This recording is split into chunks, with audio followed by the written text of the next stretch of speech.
Oke. Oke, suara harusnya masuk ya. Cek, cek. Gitu ya, didengar ya. Oke, shalom semuanya. Ya, bersyukur boleh kembali pelayanan di Muda-Mudi. Terakhir ke Damsat udah lumayan lama. Terakhir ke Muda-Mudi lebih lama lagi kayaknya ya. Terakhir bahas kalau nggak salah dari kitab Nehemia.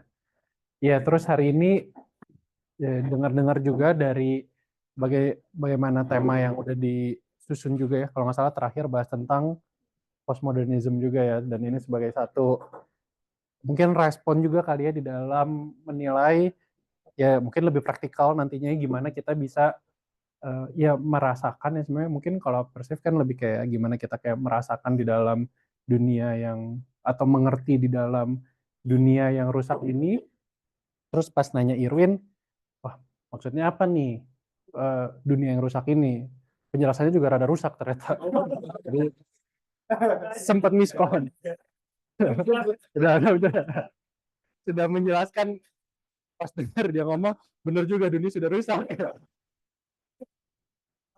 Jadi memang waktu itu agak bingung mau arahnya kemana. Jadi sempat waktu itu bilang bahwa oh ya ranahnya kurang lebih mungkin lebih ke ranah ya gimana kita hidup ya. Karena kan kalau postmodernism itu mungkin aku nggak tahu kalau teman-teman ikut bahas tentang koloki waktu itu bahasnya lebih mer ke arah misalnya semangat zamannya seperti apa, Deng Waise-nya seperti apa, atau ya spirit-spirit yang dibawa.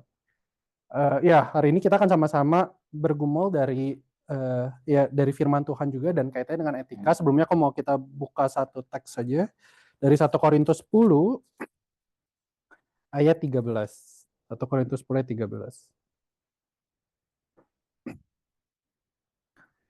Aku bacain aja, pencobaan-pencobaan yang kamu alami ialah pencobaan-pencobaan biasa yang tidak melebihi kekuatan manusia. Sebab Allah setia dan karena itu ia tidak akan membiarkan kamu dicobai melampaui kekuatanmu. Pada waktu kamu dicobai, ia akan memberikan kepadamu jalan keluar sehingga kamu dapat menanggungnya. Mari kita berdoa sekali lagi. Ya Tuhan, kami tahu saat kami hidup di tengah dunia yang rusak ini, banyak dilema-dilema yang kami juga yang mempunyai kebingungan di dalam kami ya bisa hidup untuk tetap kudus di hadapan-Mu, hidup dengan berhikmat, mengambil keputusan-keputusan yang ada. Tapi sebagaimana firman-Mu mengatakan Engkau tidak meninggalkan kami. Pencobaan-pencobaan yang kami alami tidak akan melampaui kekuatan kami karena Engkau ada di sana bersama-sama dengan kami. Sama-sama Tuhan, hari ini kami ingin ya berdialog satu sama lain juga dengan materi yang ada supaya kami juga boleh lebih kritis berpikir sebagai orang percaya bagaimana kami boleh hidup di zaman ini sesuai dengan kehendak-Mu dan juga boleh hidup tetap memuliakan nama-Mu. Berkati ya Bapak di dalam waktu ke depan ini, kiranya Engkau yang boleh hadir di tengah-tengah kami. Kami bersyukur, berdoa di dalam nama Tuhan Yesus Kristus. Amin. Ya, jadi tujuan aku sebenarnya di sini nggak muluk-muluk, jadi mungkin nggak, kalau bisa nggak terlalu panjang gitu, penjelasannya paling 1,5 jam aja gitu, enggak lah ya. Langsung kayak patah hati semua gitu, enggak. Jadi mungkin setengah jam kita bahas, terus nanti aku pengen lebih banyak kita diskusi secara praktikal. Nah, mungkin diskusi praktikal nanti bisa jadi kita bisa saling menajamkan satu sama lain. Nah, jadi yang pertama aku pengen jelasin kurang lebih apa sih etikanya itu sendiri itu apa, terus prinsip-prinsipnya itu apa, terus etika kekristenan itu apa, terus yang ketiga nanti lebih praktikable ya gimana kita bisa ya mungkin bikin satu keputusan atau bisa berpikir secara kritis gitu ya dengan uh, mungkin pergumulan etis ya karena kan dengan campuran nilai-nilai yang ada nggak gampang kadang-kadang mengambil satu keputusan. Nah aku mau mulai dengan ini nextnya gimana lagi? Ya. Oke. Mungkin ada yang udah nonton belum film ini boleh angkat tangan The Wicked? Belum ya? Oke. Mungkin 2 bulan lalu ya. Jadi ini sebenarnya musical. Mungkin film ini spoiler alert, kayaknya kalau udah nggak nonton nggak mau nonton kan kalian ya. Tapi film ini sebenarnya motifnya itu mirip lah dengan film-film zaman sekarang. Jadi ini film musical. Kalau dengar mungkin di TikTok atau di Instagram ada yang cover-cover lagu Defying Gravity misalnya itu dari lagunya dari The Wicked gitu. Nah jadi film The Wicked ini sebenarnya menurut aku salah satu film yang bagus ya gitu ya. Jadi filmnya sangat sangat bikin kita berpikir dan menurutku banyak unsur ya unsur-unsur postmonya juga ya kalau misalnya kayak teman-teman udah bahas juga ya tentang isu postmodern gitu. Karena film ini dibuka dengan, jadi pembukaannya itu gambaran kemenangan dari sang yang baik gitu ya. Jadi oh yang jahat itu udah dikalahkan. Biasanya itu kan di ending ya. Ini di depan. Jadi di depan itu udah ada nyanyian, udah nih yang jahat ini dikalahkan. Jadi pas dilihat, wah ini dibuka dengan udah kayak kisah kemenangan. Nah jadi filmnya itu flashback. Jadi film itu flashback gimana caranya si jahat ini dikalahkan gitu ya. Nah tapi menarik ternyata pas waktu di flashback, justru alur ceritanya tuh lumayan berubah. Dimana justru yang gambaran yang baik itu, yang menang itu dibilang bahwa udah nggak ada lagi nih, The Wicked ini udah nggak ada lagi. Pas dilihat itu, oh ternyata orang-orang yang baik ini adalah orang-orang yang punya power, yang lambang kebaikan itu ya, yang punya otoritas, tapi di gambar itu seperti mereka tuh yang jahat. Karena ternyata mereka itu yang menggulingkan kaum-kaum minoritas. Waktu itu ada binatang yang bisa berbahasa manusia, itu seperti ditindas. Terus ada si The Wicked itu yang hijau itu yang punya bisa praktek sihir itu juga yang seakan-akan dia yang ya dia yang rebel, tapi dia yang kaum terpinggirkan ini yang akhirnya dibuang atau ditekan gitu. Nah, jadi waktu terakhir itu ditutup dengan lagu Defying Gravity. Defying Gravity itu ya lagunya itu kurang lebih ya kita bisa menciptakan gravity gua gitu. Maksudnya gua nggak perlu dengar yang lain. Ini adalah kebenaran saya sendiri dan gambaran kita harus menentang gravitasi gitu. Karena ya ternyata yang gambaran yang baik itu udah banyak power play-nya lah di baliknya itu udah banyak otoritasnya. Mungkin sedikit dejavu ya, bahwa ya kita di zaman sekarang juga sepertinya bisa melihat ya, otoritas yang baik-baik itu misalnya gereja atau misalnya institusi pemerintahan. Sekarang ada lagu bayar itu yang lagu mengkritik Kapolri gitu ya, mengkritik Polri, polisi udah nggak dipercaya lagi. Nah film-film kayak gini mungkin common ya, film Batman juga unsur postmodernnya juga sangat banyak. Dan ya dari film ini pertanyaan yang mungkin di trigger gitu, apa sih sebenarnya yang baik dan apa itu yang buruk gitu. What is good and what's wicked. Sedangkan dia melihat bahwa good-nya itu adalah hanya ya the other face of evil itself gitu. Itu juga adalah gambaran kejahatan yang lain. Nah, ini menjadi hal yang ya bisa bilang menjadi challenge ya di tengah kita hidup di zaman sekarang. Mungkin sedikit kalau bisa kasih echoing ya daripada postmodern materinya si Koloki waktu itu. Ya berapa minggu yang lalu aku juga sempat khotbahin tentang post-truth gitu by ChatGPT, terus kayak aku tanya aja kira-kira karakteristik dari post-truth itu apa, terus aku ya Zusammenfassen dan aku kaitin sama etika gitu. Nah, yang pertama yang dia bilang bahwa kita hidup kalau di zaman post-truth itu artinya adalah orang-orang itu lebih menekankan terhadap emosi subjektif daripada fakta. Itu jauh lebih penting. Kepercayaan subjektif daripada sekedar oh ya fakta dan satu teori. Terus yang kedua tadi udah dijelaskan juga ada kecurigaan terhadap institusi sebagai sumber otoritas, apalagi banyaknya misinformasi dan hoax di mana-mana. Lalu yang ketiga itu ya orang-orang tadi melihat kebenaran menjadi satu hal yang uh, relatif tadi karena orang bisa perceive masing-masing, kata perceive itu ya Warneman itu kan ya masing-masing punya Warnemongnya masing-masing gitu. Ya ini membuat adanya ini ya polarisasi itu berarti terbagi dalam sistem moral yang tradisional. Dan kita hidup di zaman yang seperti ini. Dan kalau lihat memang nggak tahu kalau suka nonton doku Netflix ya misalnya yang sistemnya yang banyak merecord lagi kasus-kasus. Terakhir aku nonton si O.J. Simpson misalnya atau si brother siapa itu? Ya Brother Menendez. Itu benar-benar banyak itunya ya, banyak disputasi, banyak pergumulan etika di dalamnya. Ini benar gak ya dia, dan orang jadi mulai nggak percaya lagi. Oh ya ini sistem institusi udah mulai bobrok dan sebagainya. Nah ini jadi challenge juga nih buat kita ya di dalam konteks post-truth etik seperti sekarang ini. Nah, terus aku juga tanya lagi, etik sendiri itu apa sebenarnya? Kalau kita lagi berbicara tentang etika, nah etika itu sebenarnya cabang daripada filosofi yang berurusan dengan pertanyaan-pertanyaan apa yang benar dan salah. Ya, jadi kita to certain extent masih hidup di dalam zaman perlu benar dan salah. Mau zaman semaju apapun, orang akan tetap ya di dalam kehidupan kolektif atau bersama-sama. Kita perlu tahu benar dan salah apa, moralitas apa, gimana seharusnya orang tuh hidup gitu. Dan ini yaitu melibatkan prinsip-prinsip yang gimana menuntun perlakuan manusia, menolong individu maupun society di dalam menentukan apa yang baik, apa yang benar, dan apa yang adil. Kurang lebih ini ethics ya bisa dibilang ya. Nah, ini sebenarnya yang aku pengen jelasin yang ini sih. Jadi prinsip etik itu berjalannya seperti apa? Jangan kaget dulu dengan bahasa yang nggak jelas ini. Kalau lihat di dalam pemikirannya dan pembangunan zaman, ntar aku bisa agak sedikit jelasin. Ada tiga ya, grup pirung yang besar gitu di dalam tiga ini. Ntar aku jelasin deontologis, teleologis, dan relativis. Dan bagaimana nanti kita bisa relate juga. Nah, yang pertama itu deontologis itu artinya gini. Itu dari kata kalau nggak salah deon. Jadi kata deon itu artinya apa yang harus atau satu kewajiban gitu. Benar dan salah itu ditentukan karena ada prinsip tetap atau prinsip tertentu yang mengontrolnya. Ini bisa jadi kitab suci, biasa agama-agama yang sifatnya pewahyuan ya, kayak itu jelas ya ada kitab sucinya begitu. Atau misalnya hukum negara ada undang-undangnya.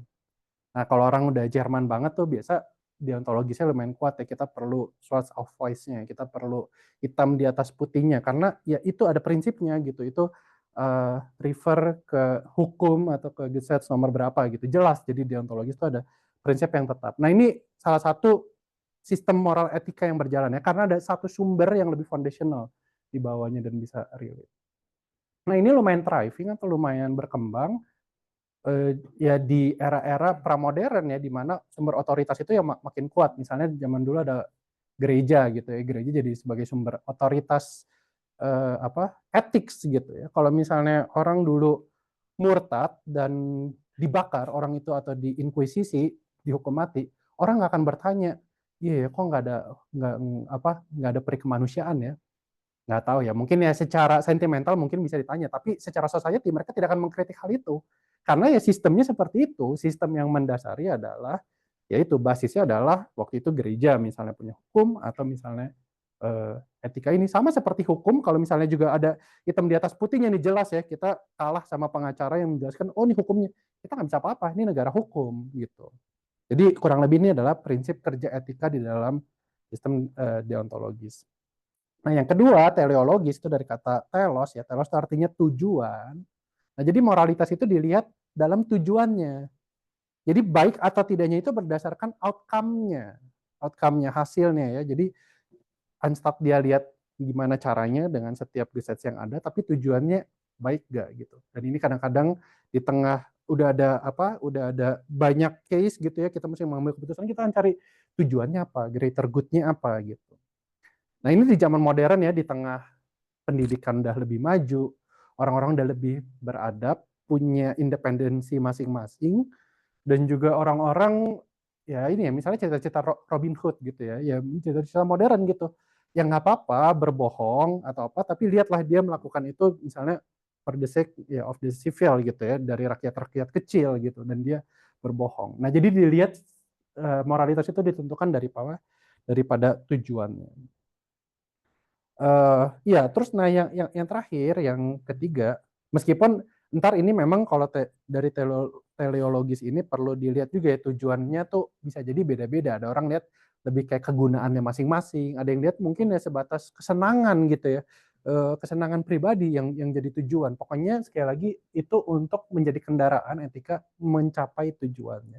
Lihat ya, tadinya mungkin lebih sentralisasi, sekarang udah mulai ke arah, oh ya lihat deh kita punya common goods apa ya, kita mungkin bisa berbeda-beda, kita bisa menentukan tujuan masing-masing. Nah di paling spektrum yang paling kanan atau kiri lah bisa dibilang adalah relativis, yang ini memang lebih banyak muncul di dalam zaman-zaman postmodern, yaitu benar dan salah menjadi sifatnya preferensi. Preferensi itu berarti ismak sahal lah ya, atau bisa dibilang ya udah buat lu baik gitu ya, buat gua nggak baik. Nah itu tergantung relatif. Nah relatif ini kalau yang udah kacau banget sifatnya individualis ya, tapi bisa juga relatif ini per kultur ya, memang tiap kultur beda-beda. Ya bisa jadi ya mungkin di sini kita bisa lihat menikah sesama jenis salah gitu ya. Oh ya negara kamu kan ini banget, barat banget ya, kamu negara Kristen banget kan.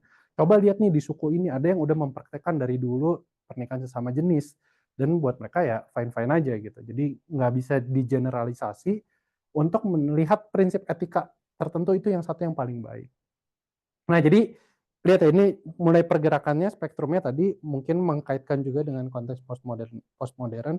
Jadi ya udah moral tuh sifatnya bukan absolut, itu berevolusi dan sebagainya. Tentunya di dalam satu peradaban atau civilization nggak ada lah yang paling apa ya, paling berdiri sendiri tadi ya, di dalam bergerak zaman itu makin mix. Jadi kalau kita lihat sekarang ya ketiga ini ada banget, maksudnya di dalam deontologisnya juga ada, hukumnya juga ada. Kita juga lihat di dalam nurani manusia dan tujuannya juga ada, dan juga di dalam kita lihat zaman sekarang, oh iya ya kebebasan berpendapat, terus orang boleh punya boleh boleh punya mainung masing-masing, sehingga konteks relatif ini juga makin fluid gitu. Nah, di dalam kekristenan sendiri ada juga 3 aspek itu kalau misalnya aku lihat bergerak ya dalam 3 aspek itu. Menurut aku yang paling foundational ya, itu adalah deontologi gitu ya. Untuk menentukan action-nya itu ya benar atau salah itu ada gitu. Kalau misalnya lihat di dalam konteks di dalam konteks scripture kita. Nah, source-nya tapi apa kalau gitu? Sumbernya apa? Sumbernya itu yang berapa kali Alkitab itu ya kalau misalnya dia refer satu ethics yang diharapkan juga Allah kepada bangsa Israel, itu semata-mata karena Allah demikian, kuduslah kamu sebab aku kudus. Kalau lihat misalnya di ayat-ayat itu bisa melihat gimana karakter kebaikan Allah sehingga dia memproyeksikan satu umat yang juga mempunyai moral yang baik, yang berbeda waktu itu di dalam konteks timur dekat kuno. Misalnya aku ingat itu gambaran Abraham memberi anaknya Ishak itu ya. Sebenarnya pemberian anak itu dibunuh kepada dewa itu common di ancient Near East culture gitu ya. Nah, waktu Abraham pengen bunuh nggak jadi dan dia kasih domba itu dan anak itu jadi boleh dikasihi kembali ke Abraham. Itu seperti ada ininya ya, ada satu counter cultural ethics-nya. Oh iya ya, bisa nggak dibunuh gitu ya untuk ini. Waktu dia bisa melihat ada orang-orang yang lemah itu ya, zaman perbudakan itu, oh ya, ya udah kamu itu cuma sekedar komoditi manusia, kalau udah tua kamu dibuang. Terus ada 10 hukum yang bilang, hormatilah orang tuamu. Itu kan yang dengar orang udah 20 tahun ke atas, yang kemungkinan orang tuanya udah pada tua. Ini ada counter cultural ethics. Nah, semua itu keluar dari apa? Dari pribadi Allah itu sendiri yang terrefleksikan di dalam pewahyuannya di dalam Alkitab. Nah, jadi secara foundational ada yang kita bisa berdasar bahwa ethics kita atau kita punya conscience, kita punya hati nurani, kita punya perbuatan itu ada framework-nya gitu. Framework-nya itu dari Alkitab. Nah, yang kedua juga ada motif karena Tuhan nggak pernah memberikan peraturan untuk peraturan itu sendiri ya. Jadi peraturan itu dibuat demi peraturan itu sendiri. Yesus sendiri juga banyak mengotak-atik aturan-aturan daripada keyahudian yang sifatnya legalistik. Karena orang-orang yang terlalu ya tadi penekanannya kepada hukum, ekstrimnya dia akan menjadi orang-orang yang legalistik. Nah, tujuannya itu adalah apa? Kalau misalnya dilihat di dalam Alkitab, ya Tuhan pengen dia bikin ya itu, dia bikin rules yang ada itu untuk apa? Sebenarnya untuk bangsa Israel itu kembali kepada Tuhan, untuk bisa berelasi kembali kepada Tuhan, relasinya dipulihkan, dan supaya mereka juga dibentuk ya menjadi bangsa yang berbeda gitu. Dan disitulah Allah dimuliakan. Sebenarnya kalau bisa lihat ultimate goal-nya adalah kemuliaan Tuhan. Jadi di balik etika menjalani hukum, kita sebenarnya bisa aja berbuat baik.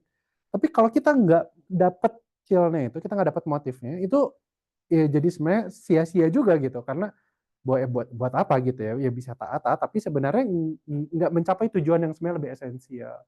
Di mana ya kalau misalnya dilihat itu ada beberapa ayat juga, sebenarnya itu bicara soal ya kehidupan kita, karakter kita diubahkan. Itu satu di perjanjian baru khususnya ada gambaran pengudusan ya, kita manusia yang udah terima Tuhan bukan cuma sekedar benar salah, oh ya ini gue melakukan hal yang benar, gue aman, gue nggak dihukum, enggak.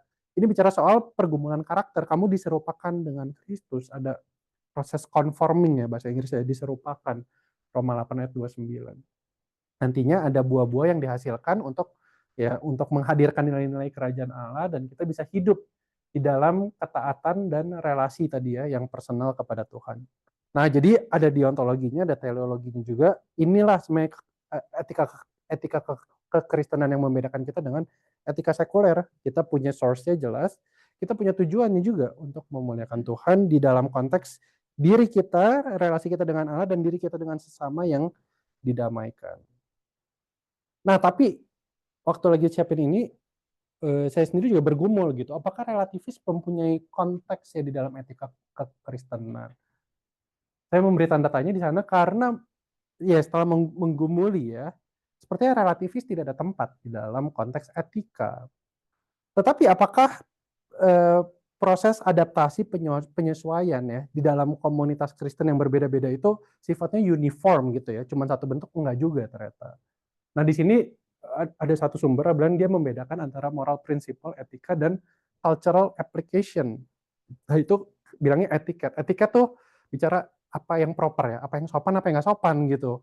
Kayak banyak culture yang kalau misalnya di sini di Indo kita terapin di sini, mungkin orang di sini akan tersinggung gitu karena bukan gitu caranya. Nah, itu bicara tentang cultural application, itu bicara tentang etiket dalam konteks komunitas yang berbeda-beda. Di 1 Korintus 9, Paulus juga bilang ya, untuk kepada orang Yahudi aku akan menjadi orang Yahudi, tetapi kepada orang non-Yahudi aku akan menjadi orang non-Yahudi gitu. Maksudnya dia juga punya sense of apa ya, adaptasinya itu sendiri gitu. Tapi apakah itu masuk di dalam moral prinsip daripada etika? Saya rasa enggak gitu ya. Karena sekali lagi jelas di dalam di dalam deontologi dan di dalam teologi etika kekristenan itu jelas ya, hanya mengarah kepada scripture sebagai basis daripada sumber etika, yaitu moral, kualitas moral Allah sendiri, dan pergumulan kita yang tadi ya, diserupakan sesuai seperti Kristus. Ya sebenarnya udah sih, sebenarnya di dalam materinya aku cuma pengen jelasin ini pendefinisian daripada etika kekristenan. Mungkin sampai sini ada yang mau tanya dulu gak untuk pertanyaan klarifikasi atau hal-hal yang mungkin agak bingungin. Nah, sebenarnya aku pengen lebih banyak gerak juga di dalam saat kita sendiri ya, sekarang masuk ini kan bicara tentang konsep ya. Saat kita sendiri mungkin masuk di dalam banyaknya dilema etis yang ada gitu ya.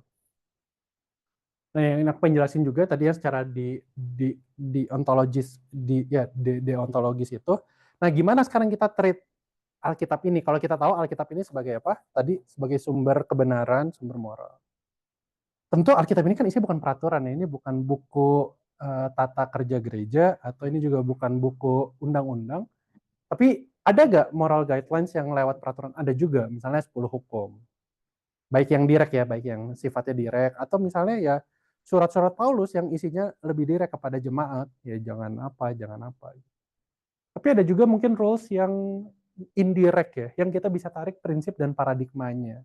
Misalnya ada hukum ini ya, hukum negara ya. Israel tuh rada aneh tuh hukumnya itu kalau lihat misalnya di dalam Keluaran 23 ke bawah sampai kitab Imamat, yang maksudnya detail banget nih, misalnya kebo tetangga nabrak kebo orang terus mati, gimana cara gantinya gitu. Atau orang-orang yang ditangkap tangan dia lagi berbuat kriminal dan dia harus, jadi benar-benar kayak undang-undang lah itu di dalam Alkitab Keluaran 20. Nah, itu kan udah nggak berlaku lagi zaman sekarang. Kita nggak Umsetsen lagi yang kayak gitu kan. Nah, tapi ada prinsipnya nggak, ada paradigmanya nggak apa? Oh, nilainya apa? Oh, keadilan. Misalnya mata ganti mata, kan kita nggak mempraktekkan itu lagi kan. Tapi apa? Oh ya, lu nggak bisa semena-mena. Lu hidup di dalam society yang ya perlu ada keadilan. Dan itu cara Tuhan mengontrol bangsa Israel waktu itu untuk hidup nggak semena-mena seperti bangsa Mesir. Jadi kalau lihat ya, baik di dalam 10 hukum ataupun hukum-hukum Levirat atau hukum-hukum yudisial dari Israel itu, ya itu banyak sebenarnya prinsip-prinsip yang membuat mereka, hidup mereka tuh berubah gitu ya, untuk mereka melihat karakter Tuhan tadi. Nah, ini bisa lihat daripada prinsip dan paradigmanya. Alkitab tuh kebanyakan ditulis naratif ya. Naratif kan cerita ya. Cerita itu ya paradigma. Jadi yang kita lihat ya, oh ya kasih ya, ini mengajarkan tentang rela berkorban. Ini bicara tentang, ya bicara ngomong yang sesuai, ngomong yang benar. Menarik ya sebenarnya tuh kalau bahas tentang 10 hukum ya. Meskipun kita kalau baca agak apa ya, kita baca agak cepat aja, kita bisa moralin seperti anak sekolah minggu, jangan berbohong misalnya. Jangan mengucapkan saksi dusta. Kita aplikasinya apa? Oh iya, jangan berbohong ya. Kalau misalnya ngomong ke teman, ya kita harus ngomong yang sebenarnya. Ya, itu paling real lah. Tapi di zaman Israel waktu itu, buat mereka saksi dusta tuh common, bisa dibayar. Itu kalau misalnya di konteks pengadilan, ya bisa dibayar banget. Itu udah rahasia umum gitu. Orang-orang dibayar buat berkata dusta gitu. Nah, saat dia ngomong benar, itu kan berarti ada resiko yang besar kan. Berarti dia Gue gambarannya nih di depan hakim, di depan berkata yang benar, apa yang sebenarnya aku lihat. Itu tuh ngomong, misalnya berbicara jangan mengucapkan saksi dusta, hormati ayahmu dan ibumu, atau misalnya ya jangan membunuh. Tentu kita bisa diskusi lebih banyak ya tentang prinsip dan paradigma yang ada. Dan yang ketiga, scripture juga berbicara tentang worldview misalnya. Worldview dan ya prinsip teologis. Saat kita bicara misalnya Kejadian 1-2, itu banyak yang kita bisa jelaskan misalnya tentang sexual worldview atau gender worldview. Kita bisa balik ke Alkitab Genesis 1 atau 2. Atau prinsip kerja buat apa sih? Kerja buat apa? Bisa balik ke 1-2 itu. Adam itu disuruh ya itu keeping and ya thriving the land-nya itu, yang Taman Eden itu ya untuk apa? Untuk ya dia bisa bikin dunia yang lebih baik, bisa apa? Itu prinsip-prinsip ya yang mungkin kita bingung ya di dalam dilema etis kita. Itu kita bisa lihat juga secara worldview, secara ya wawasan dunia di dalam Alkitab tuh apa sebenarnya. Nah, hari ini memang nggak akan kita bahas detail masing-masing gitu ya di dalam konteks pergumulan etisnya. Cuma nanti kita akan sama-sama diskusikan ya, gimana caranya dan gimana kita bisa mendiskusikan lebih banyak. Nah, ya ini tadi aja balik dari deontologis. Nah, kalau lihat ya di dalam prinsip otoritasnya itu, apa yang harus menjadi paling prinsip itu, ini geraknya lumayan progresif ya. Jadi yang paling mendasar itu adalah Alkitab.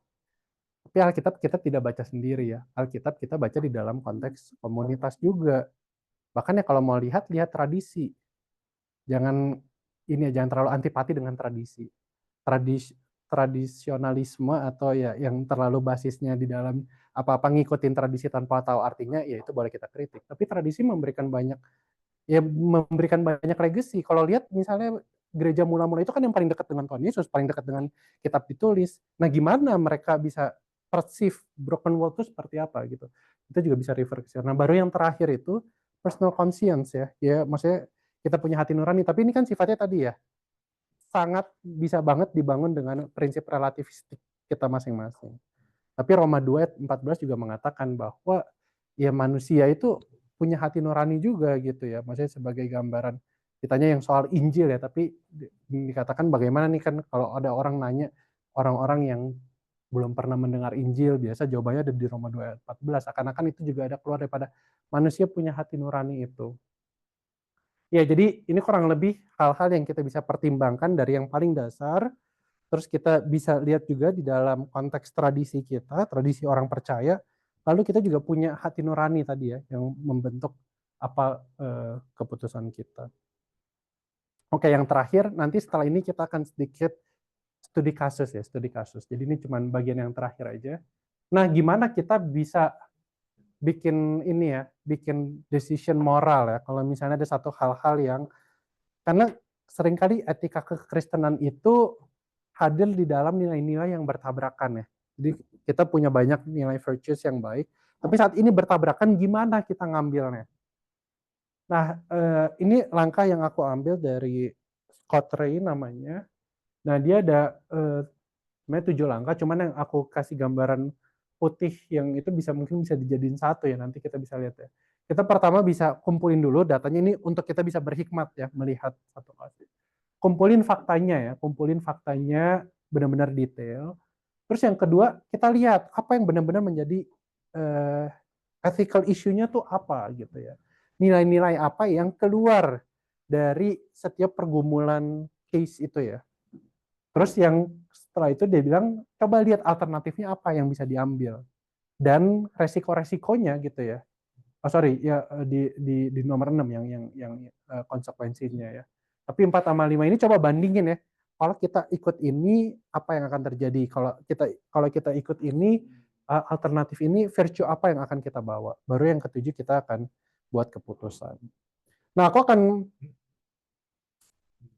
pengen bikin grup ya. Kita coba bikin yang kayak tadi. Mungkin ntar kita bagi 3 grup aja, 3 grup. Aku kasih by spill dulu deh yang pertama ya. Misalnya gini ya, seorang teman dekat di kantor kita di Damsat setelah 7 tahun pacaran dengan pacar G-nya. Jadi 7 tahun ya, jadi udah temenan 7 tahun. Pada akhirnya secara publik, dia akan menikah dan merayakannya. Nah, sebagai sahabatnya dia sangat ingin kita datang. Jadi kita udah sahabat. Mirip Irwin ya gambarnya ya. Nah, sebagai sahabatnya dia pengen kita datang. Ya, jadi untung kita masih sahabat ya, bukan pasangannya ya. Jadi kita sahabatnya, dia pengen banget datang di pernikahannya besok Sabtu siang nih. Ini udah Jumat malam ya. Nah, malam ini dia minta konfirmasi nih kehadiran kita nih, udah malam ini nih ya. Nah, apa yang kita jawab ya kalau misalnya dia minta? Jadi ingat ya, pertama dia dapat makan gratis, bener. Nggak perlu kasih angpau lagi kan, orang Jerman kan. Dapat makan gratis. Nah, ini faktanya tadi ya, faktanya kita sama. Nah, terus values-nya apa? Jadi tension apa nih kalau misalnya kita lihat di dalam Alkitab, Alkitab menjelaskan apa? Ada nilai-nilai pertemanan misalnya. Pertemanan itu hal yang penting. Hal yang perlu kita nurturing, Amsal juga mengatakan gitu. Itu penting ya, kita harus setia dengan persahabatan. Jadi ada friendship value. Terus ada tension lagi soal apa? Soal gender ya, soal ya, maksudnya gender worldview. Bahwa iya ya, mungkin kalau kita lihat, nggak tahu nanti di link ya, kita setuju gak dengan pernikahan sesama jenis? Kita lihat misalnya dari Genesis 1 dan 2 gitu ya, Tuhan menciptakan.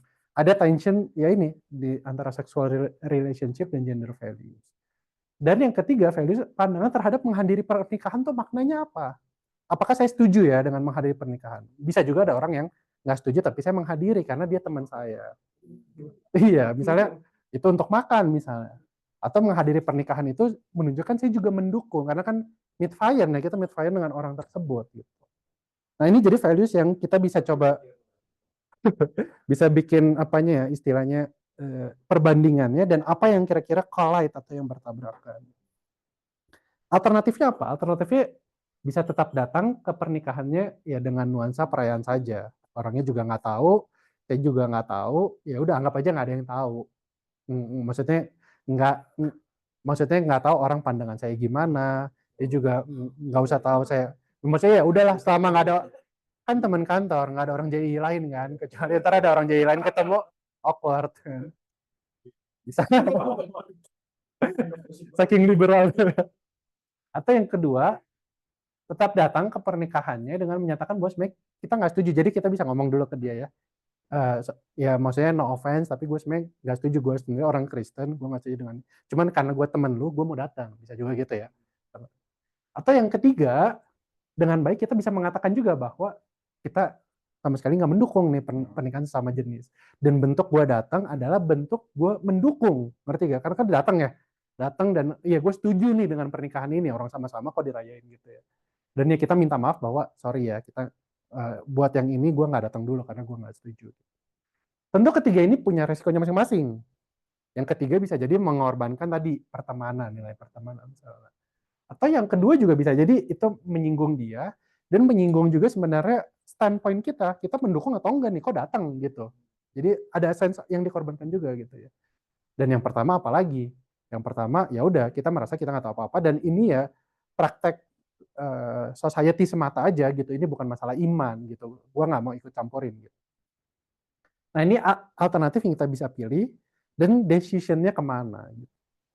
Gue sendiri mungkin ya kalau ini by spill diinin ke gue antara 2 dan 3 itu memang bisa debatable karena memang ini temen 7 tahun 7 tahun berarti udah lumayan lama investnya ya dan sahabat ya bukan cuma sekedar teman sahabat ya kalau bayangin kalau ada sahabat deket dia pengen lagi kita datangkan boleh gak bro kalau bisa besok datang nih kalau bisa jadi bertiga dong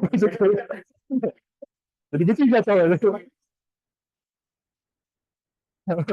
semuanya men soalnya ya. Cuman memang sebenarnya gue lihat juga bahwa tadi ya mungkin pandangan ini ya pandangan terhadap menghadiri pernikahan seperti apa itu hal yang penting ya. Jadi apakah menghadiri pernikahan itu satu bentuk dukungan atau satu apa itu ya itu ya tadi ya mungkin ada ruang ya itu bisa ada debatable room ya di sana ya. Nah ini ada beberapa case yang mungkin bisa 10 menit lah ya 10 menit nanti masing-masing tiap kelompok bisa lihat kurang lebih yang pertama gather the facts, yang kedua coba bikin ininya ya istilahnya tuh kayak apa ya juxtapose-nya gitu ya. Jadi kayak kita bandingin value-nya itu ya, value-value yang bertabrakan terus alternatifnya apa dan segala konsekuensinya, lalu kita bisa akhirnya decision apa yang kita ambil dan kita bisa diskusiin. Nah, sekali lagi aku pengen bacain ya, yang tadi kita coba bacain 1 Korintus 10 ayat 13. Sekali lagi aku pengen bacain supaya kita terus ingat ya. Pencobaan-pencobaan yang kamu alami ialah pencobaan-pencobaan biasa yang tidak melebihi kekuatan manusia. Sebab Allah setia dan karena Ia tidak akan membiarkan kamu dicobai melampaui kekuatanmu. Pada waktu kamu dicobai, Ia akan memberikan kepadamu jalan keluar sehingga kamu dapat menanggungnya. Dan aku rasa ini yang membedakan kita dengan etika lain. Kita menentukan etika itu dalam pergumulan, dalam pergumulan relasi kita dengan Tuhan. Tuhan yang akan yaitu ya wisen kita, yaitu nge-guide kita di dalam jalan yang kita ambil. Meskipun tentunya banyak hal yang bisa jadi kita setuju dan nggak setuju. Ya mungkin kita bisa berhitung aja kali ya, bagi di dalam hitung 1 sampai 5, nanti setelah 1 sampai 3, 1 sampai 3, nanti setelah itu berkumpul, setelah itu gue bacain soalnya, habis itu kita berkumpul. Bukan. Ada lagi ya. Tunggu aja deh ya. Dari Yayan geser ke sini.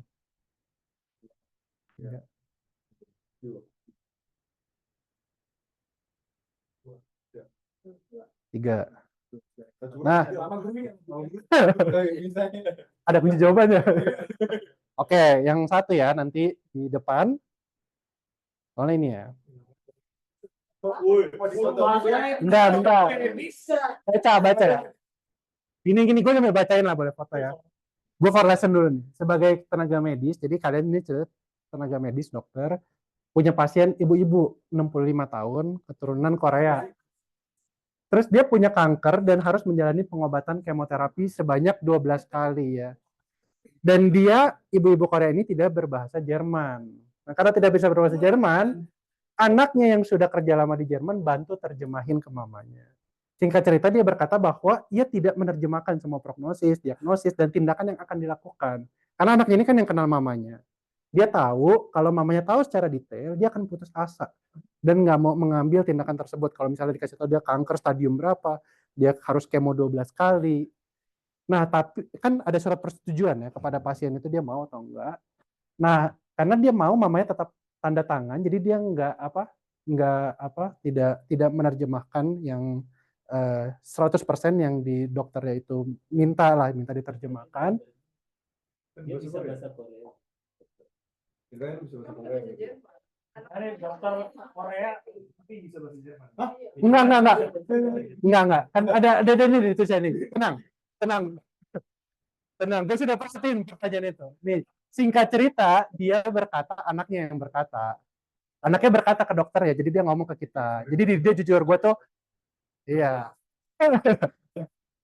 Jadi dia tidak mau menerjemahkan semua, tapi dia jelasin dia nggak full, dia nggak jelasin semua, cuma 50%. Yang penting mamanya bisa tanda tangan untuk custimen akan dilakuin behandlung tersebut gitu ya. Untuk dibehandel. Iya, untuk dibehandel. Karena kan perlu custimen dari pasien. Ya kan? Perlu kan? Nah, gimana respon kalian sebagai dokter untuk tahu gitu intinya itu ya. Oke, yang kedua. Setelah AfD menang Bundestag, wow. Oh, nomor 2 juga kamu ya. Program remigrasi dijalankan. Hah? Iya ya, tiap kelompok beda. Yang ini kelompok 1 nih. Enggak. Yang ini kelompok 1. Hah? Ini kelompok 2. Nah, jadi AfD menang, terus program remigrasi itu dijalankan secara radikal ternyata. Jadi bahkan dengan kekerasan. Jadi sudah rahasia umum, para pencari suaka dikejar-kejar dan dia aniaya oleh polisi karena mereka harus pergi dari Jerman.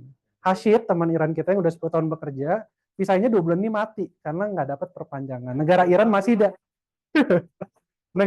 masih dalam konflik dan krisis sehingga dia nggak bisa pulang. Nah, suatu kali dia nanya kenapa boleh secara diam-diam dia nginep. Sementara 2-3 bulan ini di rumah kita untuk bersembunyi. Temen loh ya. Hashid ini bukan orang asing ya. Temen nih. Hah? Kita juga bermasalah ya ternyata.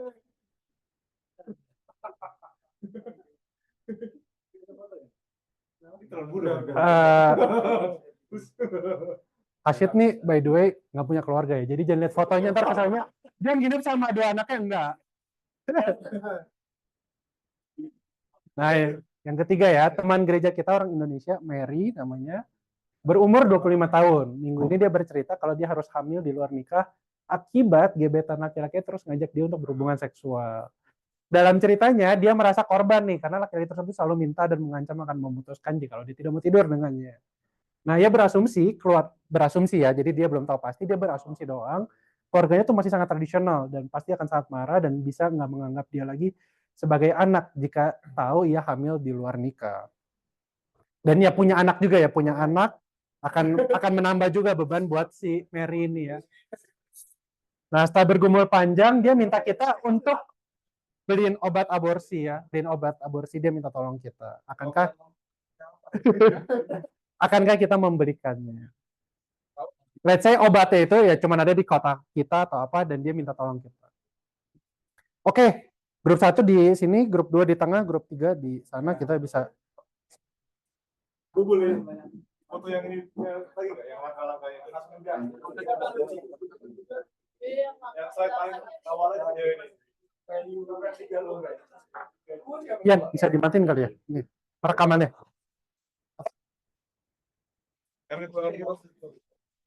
Nice.